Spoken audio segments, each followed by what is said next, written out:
Hello guys, welcome to Algorithms Made Easy. We will be solving the day 29th problem from the May Lead Coding Challenge. There are a total number of courses you need to take, labeled from 0 to num courses minus 1. Some courses may have prerequisites. For example, to take course 0, you have to first take course 1, which is expressed as a pair 0, 1. Given the total number of courses and a list of prerequisite pairs, find if it is possible for you to finish all courses. In first example, there are two courses. To take course 1, you should have finished course 0, so it is possible and we return true. In second example, to complete course 1, we need to finish course 0, and to complete course 0, we need course 1. So it is not possible and we return false. This question is a classic example of topological sorting. A topological sort or topological ordering of a directed graph is a linear ordering of its vertices such that for every directed edge uv from vertex u to vertex v, u comes before v in the ordering. Also, topological sorting exists only when there is no cycle in a graph. Let's walk through each step and see how we can find if the graph is cyclic. We will initialize an array of size 5 which will store for each course how many courses it is a prerequisite for. Then we initialize an array visited for length prerequisite to hold if we visited the edge. We loop till we find an edge which is not visited and have no prerequisite left in course array. If we find it, then we mark the edge visited and decrement its value in course array. If all values in course are 0, we return true, else we return false. Let's see how the algorithm works. This is how the graph will look like. We have also initialized course array. Now let's see how to fill it. We will iterate over prerequisites array, and as course 0 is a prerequisite for 1, we increment value at 0th index in course array. Similarly, course 1 is a prerequisite for 3, so we increment its value at index 1. We will continue doing it till we have traversed the prerequisites array. The course array will look like this. We will also initialize visited array of length equal to prerequisites array. We will now apply the logic where we initialize a flag and continue looping on prerequisite till we are finding a visited edge with no prerequisite node. So, we first initialize a flag and start our iteration.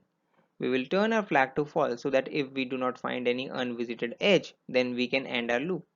Now, looping on prerequisite array, we check the condition which says that the edge must be unvisited and the value in course array for the first node in prerequisite should be 0, which means that the node should not be a prerequisite for any other node. We check the condition for 0th index, the edge is not visited, but course 1 is a prerequisite for two courses, so we cannot work on this edge and we move ahead. The next edge is unvisited and also course 3 is not a prerequisite for any course, so we execute the following statement. We'll first mark the edge visited. Then we will decrement the value of the course on which 3 is dependent on, in this case course 1. We will now make flag to true. This completes our first iteration. As flag is true, we continue our iteration. We will again update flag to false and loop on the prerequisite array to find an edge which satisfies both conditions. Edge 3, 2 satisfies both conditions, so we apply all three statements. We will update visited to true, decrement value of course 2, and update flag to true. This completes second iteration. We will continue till there are unvisited nodes with no prerequisites.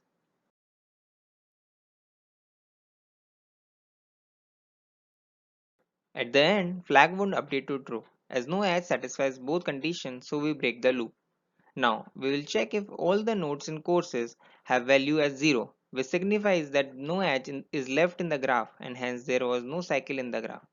If there is any value not equal to 0, we return false. As we can see, all values are 0, we return true. Now let's take an example which has a cycle. Course 0 depends on 1 and course 1 depends on 0. We initialize our course array and fill it, and then initialize our visited array. We now check if any edge satisfies both conditions. As both do not satisfy, we break the loop and then we check if any value is non-zero in course. As course 0 has one value, we return false. The time and space complexity is O of V plus E, where V is the number of courses and E is the number of prerequisites given. Here is the actual code snippet from the method. Also check out the link to the Java code in the description below. Thanks for watching the video. Check out link to the Java code in the description below. If you like the video, please like, share and subscribe the channel. Check out my other videos for more interview problems. Let me know in the comment section what you think about the video. And also, if you want me to make a video on one of your problem statement, do comment.